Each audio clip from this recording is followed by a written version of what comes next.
this? No, I never. As probably you well know, I don't read papers or listen to things, so I've not heard what he said. So I thought this was about Thursday, this press conference. So that didn't happen. That's not to do with tomorrow, I don't think. Ooh, ouch.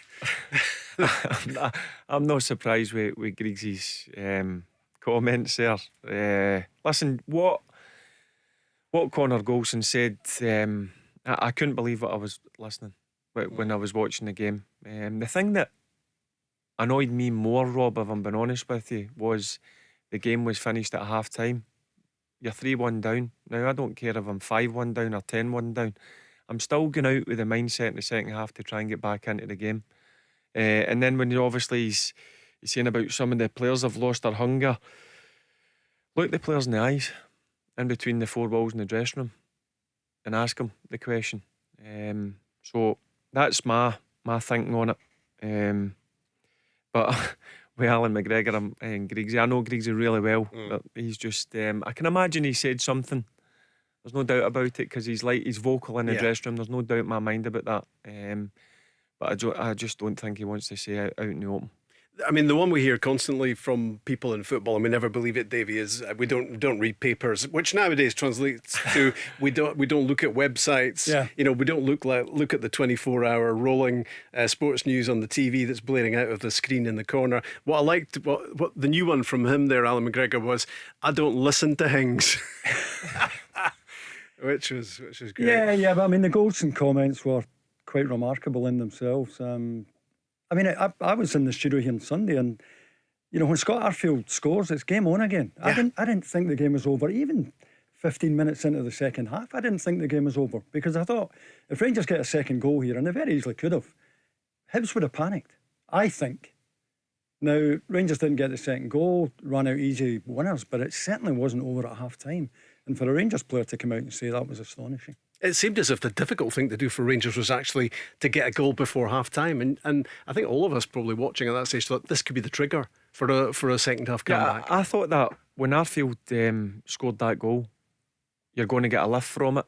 You've got 15 minutes inside that dressing room. I would imagine a few heads would have rolled, and then you go into the second half and try and get back into the game. At 3-1, you're still in it. David just mentioned there, first 5 or 10 minutes, make sure you're on the front foot and try and get a goal. And then if you get that goal, then Hibs would have panicked, I would have imagined. But watching the second half, I'll be honest with you, no time did I feel that Rangers were going to score. Apart from the Connor Goldson chance, I think that was 2 or 3 minutes before the end of the game. But when I heard that, I couldn't believe what I was listening to. Why was it not James Tavernier doing the after-match interview rather than Connor Goldson if he's the club captain?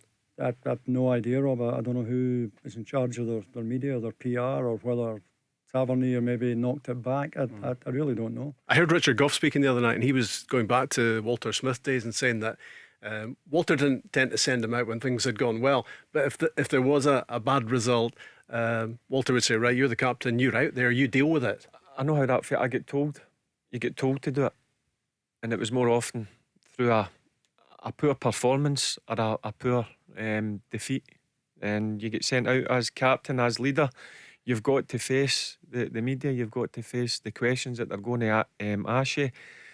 It's difficult, but it's part of being a captain, I'm afraid. I mean, the incredible one was 3-1 down and insisting that the game was over at that stage. I mean, that was just hard to credit that a professional footballer would actually utter those words. But a lot of it was kind of unloading what he thought was the truth, just honesty about the game from his point of view. You know, but also, Davey, to me it sounded like he was talking about other people. He wasn't talking about, it wasn't us and we. It was talking about some of the guys didn't do their jobs. Well, it's a shocking indictment on the mood in that dressing room if some of the players felt it was over. They shouldn't be there. If they're 3-1 down at half time, you've still got 45 minutes.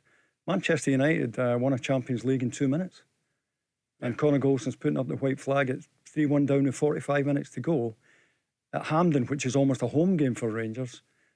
And he's saying that the game was beyond them. It's remarkable. You still get 45 minutes to go in the game. OK, you've been poor. Hibs have deserved to go in, but you've scored 3 or 4 minutes before half time.